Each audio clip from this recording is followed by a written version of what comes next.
Movie দেখে আমরা রুটি কিনতে চলে এসেছি। এই দোকান থেকে আমরা মাঝে সাঝেই রুটি আর একটা কাবলি ছোলা করে, দারুণ অসম্ভব সুন্দর। এটা হরিতলা, দেখতে পাচ্ছেন।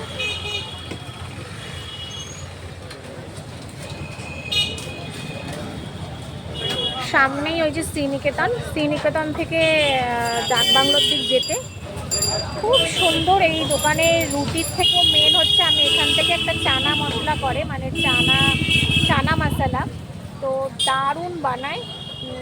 প্রায় আমরা এখান থেকে নিয়ে যাই। তো মুভি দেখার পর আর এখন 9:30 বেজে গেছে, মনে হয় না যে গিয়ে আবার কিছু রান্না করি। তো আজকে যেহেতু একাদশী, তো আজকে আবার গিয়ে রুটি করব, তো এই জন্য এখান থেকে নিয়ে যাই।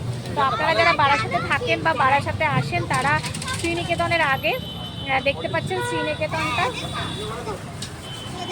তার থেকে একটু এইদিকে আসতে, মানে মৌচাকের দিক যেতে এই দোকানটা। অ্যাকচুয়ালি দোকানের নামটা আমি বুঝতে পারছি না, এখানে দেখাচ্ছে না।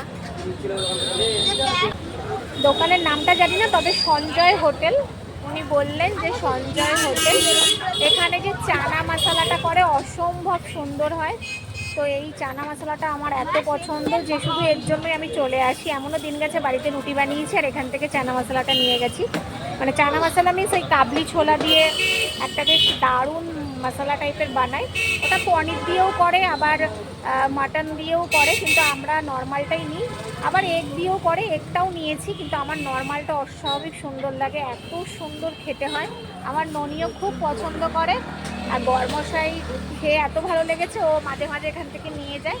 তো অবশ্যই আপনারা এই সঞ্জয়দার এখানে আসবেন আর এখান থেকে সেই চানা মশলাটা নিয়ে যাবেন। তো অবশ্যই কিন্তু আসবেন সঞ্জয়দার হোটেলে এই চানা মশলাটা খেতে, দারুণ খেতে। একবার খেলে আমার কথাটা আপনাদের মনে পড়বে যে না, আমি বলেছিলাম, একদম ভুল বলিনি। খুবই সুন্দর। তো অনেক দোকানেই চানা মশলা হয়ে থাকে, রুটি হয়ে থাকে, অনেক কিছুই হয়ে থাকে, কিন্তু কিছু কিছু দোকান আছে সেখান থেকে মনে হয় বারবার খাই, আর সেটা হচ্ছে এটা। তো বন্ধুরা, রুটি চানা মশলা খেতে চাইলে কিন্তু সঞ্জয়দার হোটেলে আসতেই হবে। তো বন্ধুরা, আপনারা যদি দোকানটা চিনতে নাও পারেন, ওই যে দেখতে পাচ্ছেন জনপ্রিয় ভাণ্ডার বলে লেখা রয়েছে, জনপ্রিয় ভাণ্ডারের পাশেই একদম রুটির দোকানটা। আমি অনেকক্ষণ ধরে বসে আছি আর ভাবছি, সত্যি ছেলেরাও কত কি না পারে না, শুধু মেয়েরাই যে রাখতে পারে তা কিন্তু নয়। তো দেখতে পাচ্ছেন কত সুন্দর পাতলা পাতলা করে চেলি করে পাতলা পাতলা রুটি করছে। আমি বসে বসে দেখছি। আমার সত্যি রুটি করতে একদমই ভালো লাগে না, রুটি আর লুচি আমাকে কেউ করে খাওয়ালেই ভালো লাগে। তো যাই হোক, আমাদের খাবার এসে গেছে, বরমশাই পে করে দিয়েছে।